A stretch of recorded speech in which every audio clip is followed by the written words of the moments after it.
Primera plana. Carlos Herranz. Bienvenidos en Primera Plana, un programa de Radio Francia Internacional y de France 24. Esta semana ponemos el foco en las elecciones europeas del próximo mes de junio, que sin duda van a estar marcadas por la actual crisis agrícola que viven varios países europeos. Para ello nos acompañan tres invitados en esta mesa y otra invitada a distancia que ya les presento. Florencia Ángeles, corresponsal de la W Radio aquí en París. Bienvenida. Gracias, encantada de estar aquí. Ludovic Lamán, periodista del portal Mediapart. Bienvenido. Gracias, Carlos. Que además acaba de volver de Estrasburgo. Delia Runategui, periodista independiente especializada en temas europeos. Bienvenida. Gracias, Carlos. Y desde Bruselas, nuestra corresponsal Esther Herrera. Buenos días. Hola, buenos días. Un placer estar aquí.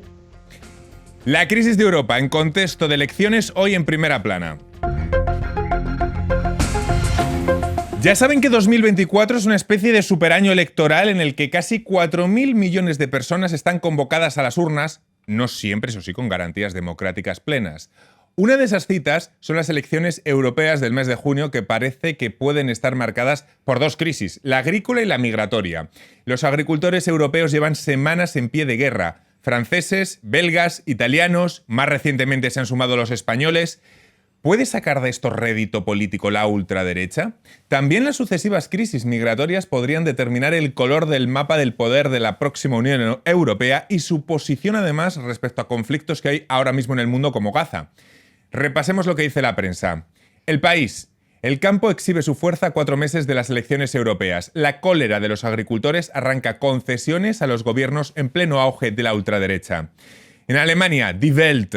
Von der Leyen quiere aún más lucha climática. La Comisión pide fijar en el 90% la reducción de emisiones de gases de efecto invernadero para 2040. A cambio, deja atrás la regulación de pesticidas. Tira y afloja, como ven. Les Echos, aquí en Francia. Pacto Verde pende de un hilo con la reducción de pesticidas aplazada sine die. Fuente de tensiones, ningún objetivo se fija para la agricultura. Bueno, quizá la primera pregunta, compañeros, es ¿la crisis del campo puede determinar lo que pase en estas elecciones europeas a 4 meses? Florencia. Yo creo que es un tema clave, le llamaban este enero agrícola que tuvimos justamente con las protestas y todos los partidos, Carlos, pues cuando empezaron las protestas, particularmente en Francia, pero bueno, en otros países, que el último fue España, que se unió a esas protestas, empezaron justamente de todos los partidos a reaccionar. Y evidentemente, ¿por qué? Porque también la ultraderecha tenía ya desde hace tiempo en el campo, al menos ha tenido siempre este auge, es el más próximo finalmente fuera de las ciudades y realmente también está aprovechando que esta agenda también pues esté cambiando y es un tema clave para las elecciones europeas, sin duda. Ludovic. Sí, un tema clave también lo creo. Quizás habrá otros, como por ejemplo migraciones. En Francia creo que el tema de la ampliación de la UE va a ser como muy complicado también para muchos partidos en la izquierda, sobre todo.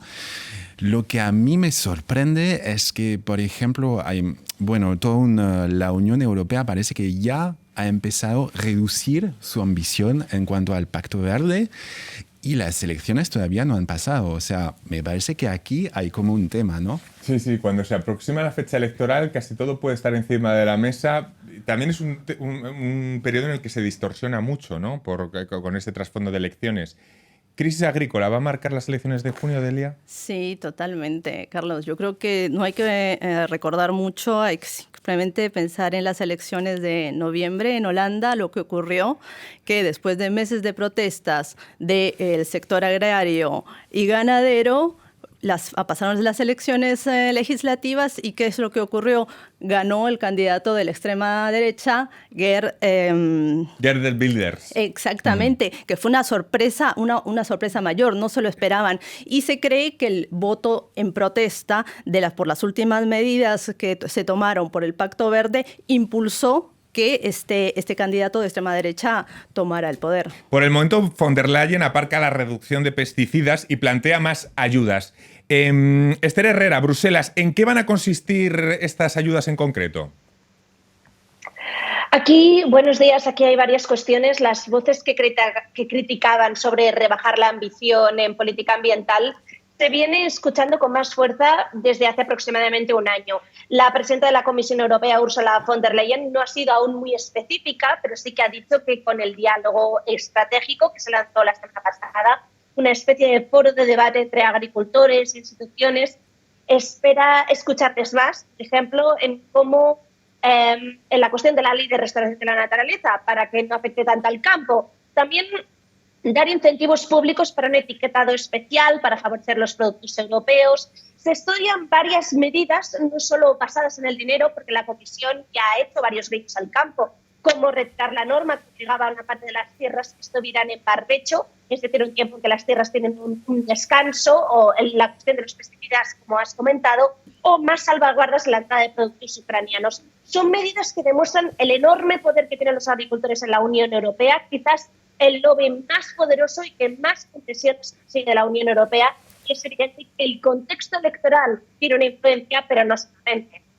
Si estas concesiones se producen entre presiones de la derecha y el miedo a los populismos, les pregunto, ¿este miedo está guiando la pacificación de esta crisis agrícola, ya no solo en Bruselas, sino también en países como en Francia? Sí, por supuesto. Finalmente, yo creo que el gran miedo también es que la ultraderecha, que ya se ve que es la que, al menos en Francia, va a tener varios escaños en el Parlamento Europeo, ahí también hay muchos preocupados porque ahora tenga tanto poder la ultraderecha que incluso pueda llegar a esos puestos claves de las comisiones, ¿no? del organismo. Entonces, finalmente sí está guiando este miedo. Por eso también yo creo que el gobierno francés cedió muchísimo. Había hecho 3 anuncios el primer ministro, el recién nombrado Gabriel Attal, y las 2 primeras reuniones que tuvo con los agricultores no fueron tan bien recibidas por ellos mismos. Seguían con los bloqueos hasta que no anunció justamente este plan contra los pesticidas que se iba a retrasar justamente para poder tener pues un poquito más de apoyo hacia estas elecciones, ¿no?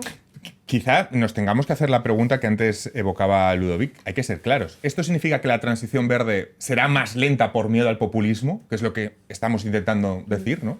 A mí me parece obvio por el tema de, justamente hablamos de la decisión el martes pasado, ¿no? De aparcar la normativa de reducción de los pesticidas, ¿no? Que es como eso era una pieza clave, ¿no? Del Pacto Verde de Ursula von der Leyen.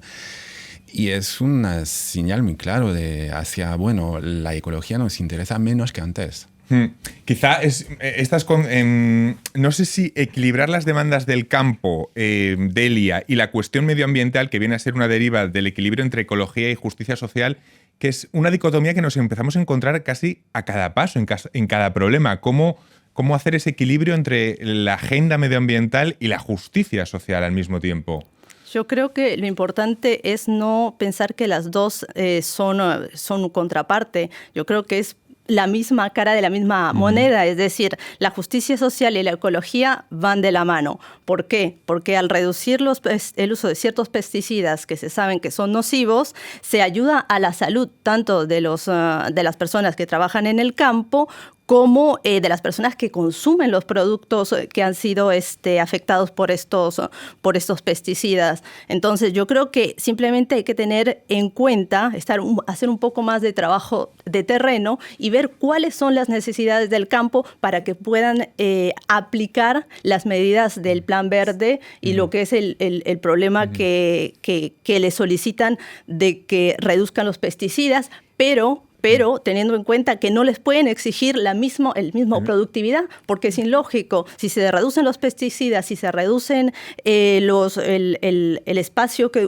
utilizan, no pueden seguir produciendo de la misma forma. Yo creo que hay que verlo todo como un conjunto y no por partes separadas como se ha estado haciendo. Claro, y justamente también el hecho de que se les apoye, se dice mucho de esta prohibición de los pesticidas, y es un hecho. O sea, los pesticidas afectan tanto al consumidor como al productor, al agricultor, pero también ¿qué opciones hay? ¿Qué opciones le presenta la Unión Europea a estos, o la Comunidad Europea, mejor dicho, a los agricultores? Okay, esta otra molécula también hace un gran apoyo a la ciencia, hace falta un gran apoyo a la ciencia para que entre justamente a presentarles unas opciones viables, porque les dicen lo que no pueden usar, pero después no les dicen qué otros productos y no les apoyan financieramente para que también puedan tener esta productividad, como decía Delia, y no se queden pues sin la labor y sin los recursos. Sí, eso es un fallo, creo, del Pacto Verde al principio. Falta un presupuesto, una ambición de presupuesto para apoyar, y justamente ese tema de justicia social, etcétera, en Francia lo tenemos planteado desde el surgimiento de los chalecos amarillos, o sea, hace muchísimo tiempo,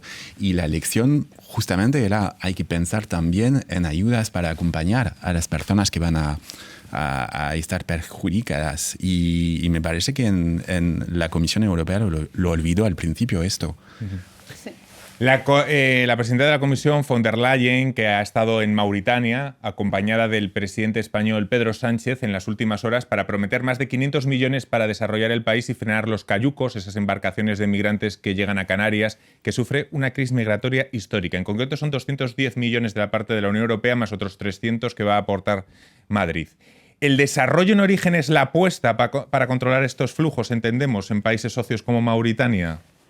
Totalmente, Carlos. Hay que ver no solamente la construcción de límites, sino hay que ver por qué estas personas están obligadas a dejar sus países, sobre todo para no caer en el mismo discurso de los partidos de extrema derecha, de proteccionismo, de cerrar fronteras, de sacar a las personas que ya están en territorio europeo bajo cualquier costo. Yo creo que eso es lo que va a hacer la diferencia y lo que tiene que hacer la diferencia, sobre todo para diferenciar el discurso de los partidos, tanto de derecha como de izquierda, de los partidos de ultraderecha. Si no, al final va a ser el mismo discurso dicho por diferentes facciones políticas. Hay muchos proyectos que se han anunciado de desarrollo económico en Mauritania para esa juventud, pero también hay muchísimos kilómetros de costa a los que se pide una seguridad a las autoridades mauritanas. Es verdad que el paquete económico está ahí, pero bueno, va por varias patas, tanto vigilancia de las costas como desarrollo de proyectos económicos y de infraestructuras. Exactamente, y también la cuestión de finalmente que la gente está llegando y también faltan políticas efectivas de integración, que eso también es otra. Entonces, no solamente frenar los flujos con este tipo de apoyos finalmente económicos, sino también las personas de cierta manera siguen llegando, están aquí, de qué manera se integran justamente para que los discursos de odio, los discursos anti-inmigración no prosperen como lo han estado haciendo en los últimos años. De todas maneras, Ludovic, no sé si querías añadir algo más a la cuestión migratoria. Sí, no, yo sobre ese asunto lo veo un poco complicado, la manera con la cual la Unión Europea está pactando acuerdos con países donde, bueno, ¿qué tal el tema de los derechos humanos allá? O sea, también tuvimos ese tipo de debate con Tunisia, por ejemplo, que es un país clave. Y bueno, justamente allá el tema, bueno, damos mucho presupuesto, ayudas para que hagan ese tipo de cosas, pero en el mismo tiempo, ¿cómo presionamos para hacer que los derechos humanos no sean tan complicados en esos países? Y luego otros como Marruecos que juegan la carta de la migración como un puro chantaje hacia Europa. Según vayan las cosas, abro el grifo o lo voy cerrando. Vamos a hacer una breve pausa. A la vuelta vamos a añadir el elemento político del color que puede tener las instituciones europeas a partir de las elecciones del mes de junio. Va a ser en unos minutos. Hasta ahora. RFI, la selección del mes. Orchestra Baobab.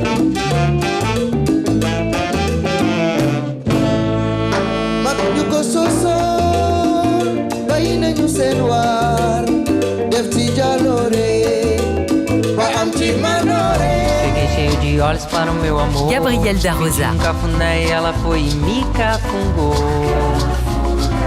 Cheirinho gostosinho do jeitinho que eu gosto, amor.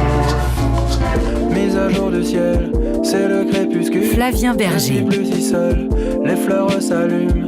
J'adopte un verre luisant, calé sur ma chemise. J'ai pas de lumière, petite bêtise. J'accélère. Nous allons pardonner. Ticket Jaffa Coli Mais jamais oublier. et Tix da Hawthorne. Nous allons pardonner, mais jamais oublier. RFI. Seguimos en primera plana hoy con el foco en Europa y en esta mesa con Florencia Ángeles, corresponsal de la W Radio en París, Ludovic Lamán del portal Mediapart, Delia Runategui, periodista independiente, y en duples desde Bruselas nuestra corresponsal Esther Herrera. Las encuestas proyectan que tras populares y socialistas el tercer grupo en la Eurocámara podría llegar a ser Identidad y Democracia, en el que está integrado el partido de Le Pen. ¿Este sería, les pregunto, el gran efecto de que la lista de Jordan Bardella aquí en Francia tuviera tan buen resultado en Francia y, segunda consecuencia, una bajada de Renew, la lista macronista? ¿Qué les parece, Ludovic? Sí, ellos, bueno, Bardella tiene un objetivo, llegar primero. Quiere ganar las elecciones. Vamos a explicar que Bardella es esta cara de 28 años, que es, digamos, el del fin de Le Pen, que sorprende a muchos por la edad, fuera de las fronteras francesas, aunque aquí ya lo hemos integrado mucho esa figura, pero es que es muy joven. Bueno, Gabriel Attal, el primer ministro también, nuevo, también lo es, 34, sí. creo. Sí. Él quiere llegar primero, después los planes que tiene él para cambiar Europa no sabemos, no existe, no hay estrategia europea, etc. Después yo a ese nivel desconfío un poco de... Hay un tema de profecías autocumplidas, se dice, ¿no? Profecías autocumplidas, sí. O sea, toda la gente está a full con el tema de, bueno, el avance de las extremas derechas, muy bien, pero todavía falta la campaña. Y vamos a ver, por ejemplo, todo este tema del Pacto Verde, también hay que ver cómo los ecologistas van a contestar. Hay que ver cómo... Habrá una disputa. O sea, faltan 3 meses y todo no está escrito, ¿no? Sí, y estarán de acuerdo que, además, ha habido elecciones en ciertos países últimamente. En Polonia se ha puesto freno a la ultraderecha. En España, finalmente, el pacto para que la coalición progresista siga en el poder. Es decir, no siempre... Es verdad que los periodistas... Finlandia también, la presidencial, llegó tercero la extrema derecha. Toda la gente decía, bueno, habrá un presidente de extrema derecha. No pasó. O sea... Vamos a ver. A los que le está yendo muy mal últimamente es a los conservadores, ¿no? Por toda Europa, porque además de los grandes países ya no manejan absolutamente ninguno. Desde que se fue Merkel con la CDU en Alemania, ya no hay ningún país de los grandes europeos gobernado por los conservadores. Quizá de ahí venga algunas de sus preocupaciones. Vamos con Esther Herrera desde Bruselas. Esther, a 4 meses de la cita europea, ¿hasta qué punto preocupa este tema, el avance de la ultraderecha en Bruselas? ¿El desmarque del PPE, del Partido Popular, de los moderados de la ultraderecha, preocupa entre los demás grupos? Sí, a ver, esto es innegable, aunque también depende un poco de a quién le preguntes, pero el avance de la extrema derecha preocupa porque, según algunas encuestas, lo nombrabas antes, podría convertirse en la tercera fuerza en la Eurocámara, por delante de los liberales. Eso nunca ha pasado. Sería la conocida como extrema derecha amable o menos radical, por así decirlo, que es la del grupo de los conservadores y reformistas europeos, donde se encuentra el partido de Giorgia Meloni o los españoles de Vox o el partido de Marine Le Pen. Es cierto que en las anteriores elecciones también se advertía de este avance, pero las encuestas nunca se les habían sido tan favorables como hasta ahora. El Partido Popular Europeo ha ido jugando a 2 aguas, pero yo lo veo más de juego político en el sentido de que intenta quitar votos, pero sí que es cierto que en algunas políticas se han alineado. Por ejemplo, en la ley que comentaba antes, la ley de restauración de la naturaleza, en que se unieron los grupos de extrema derecha junto con el Partido Popular Europeo y, de hecho, en la primera votación la bloquearon. Esto es una muestra de cómo están cambiando las cosas si emerge la extrema derecha de los conservadores y reformistas europeos, y ahí el Partido Popular Europeo no se siente tan incómodo con este grupo, porque lo hemos visto claramente, por ejemplo, con Giorgia Meloni, que es de extrema derecha, pero se ha acomodado mucho en el establishment, se ha aceptado su figura,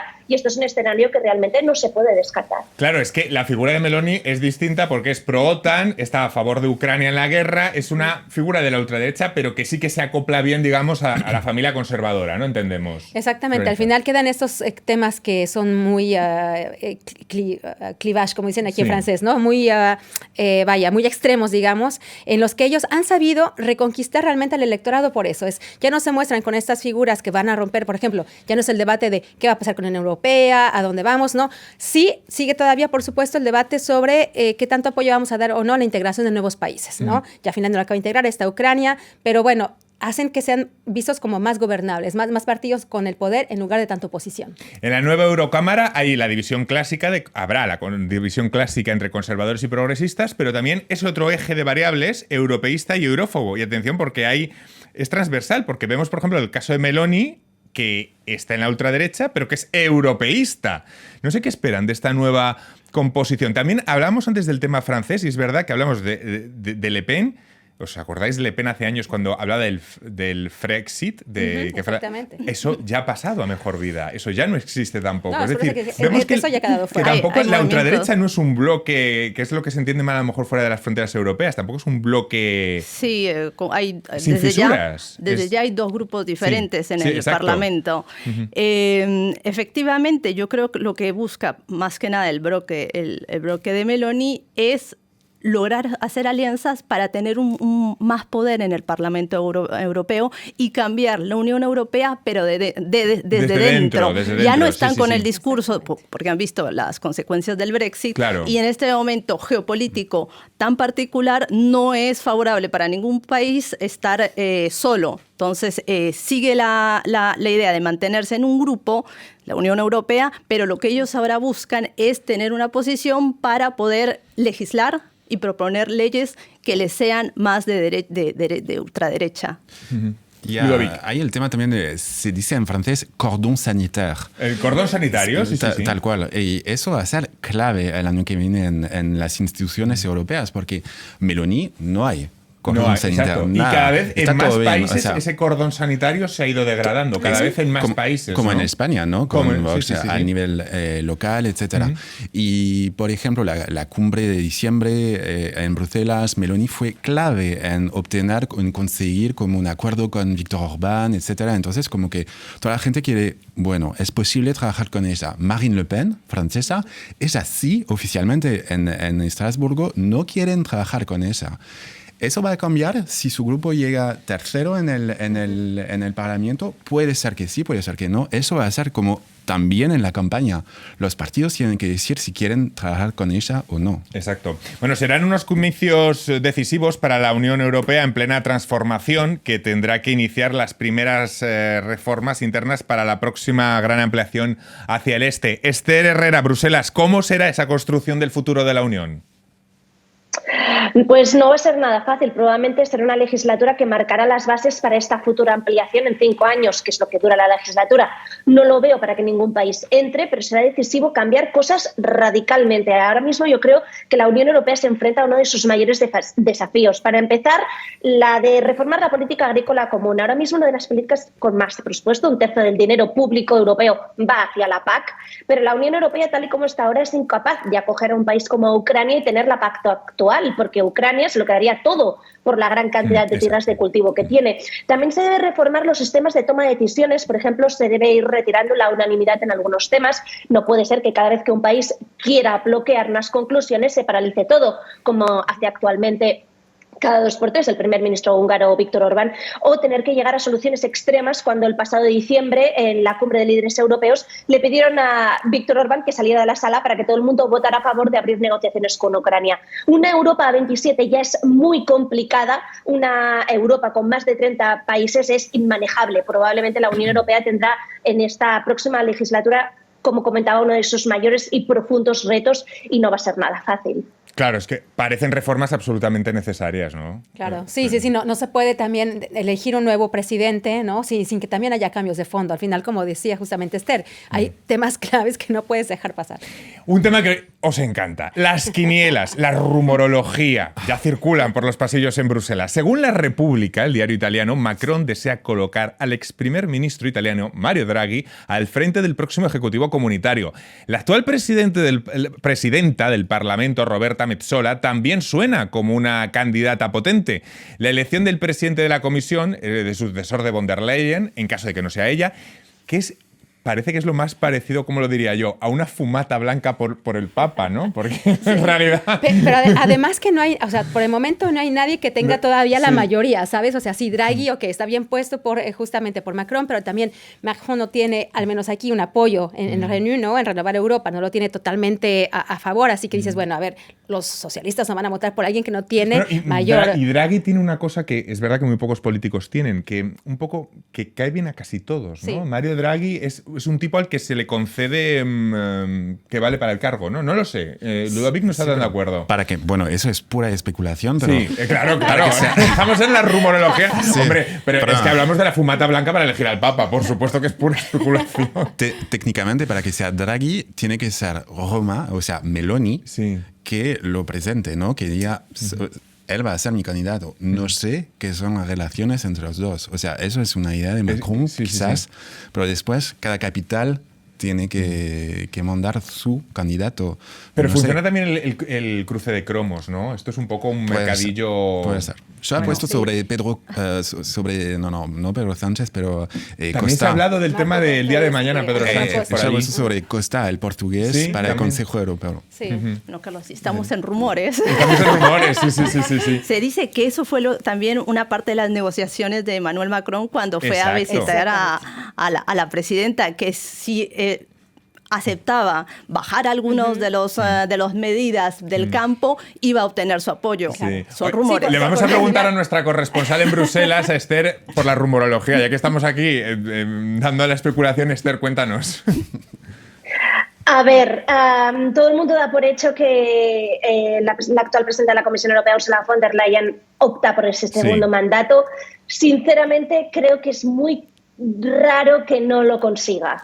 Es cierto que ha sido muy criticada en algunas cuestiones, pero yo veo difícil que von der Leyen no consiga un segundo mandato. Es cierto que suena mucho Mario Draghi, pero lo cierto es que quizás se puede ver en otro tipo de posiciones, ¿verdad? Que hay un poco una ley no escrita en que la Comisión Europea tienes que tener ya cierto bagaje político. Mario Draghi, que yo sepa, no está afiliado a ningún partido político, no se sabe. Eso es extraño que un personaje, al final, una persona tan técnica que no está en ningún partido político acabe emergiendo como un presidente de la Comisión Europea o de un presidente del Consejo Europeo. Yo lo veo difícil. Por cierto, que la Comisión Europea ha pedido ayuda a Taylor Swift para aumentar el número de electores jóvenes. Las filas de Trump, que también andan preocupadas por la influencia de Swift. No sé si hay problemas para conectar a los jóvenes con la Unión Europea. ¿Qué les parece esta petición? Les leo datos. 42% de participación entre menores de 25 años en 2019, cuando la participación total fue del 50%. Sí, yo creo que es una manera justamente de atraer a este tipo de electorado, ¿no? Sí. Al menos, si bien el 50% en general la participación de jóvenes, en Francia es mucho menor. En Francia está únicamente entre el 32% y 37% de los jóvenes que están votando en esas elecciones. A ver si ayuda. Sí, yo Taylor. creo que sí. Además, Taylor Swift es un fenómeno mundial. Yo creo que mal no va a ser. Mal no va a hacer. Bueno, pues veremos qué pasa. Muchísimas gracias, Florencia, Ludovic y Delia, y a Esther Herrera, nuestra corresponsal en Bruselas, y a todos ustedes por acompañarnos. Les esperamos la próxima semana aquí en Primera Plana. Gracias.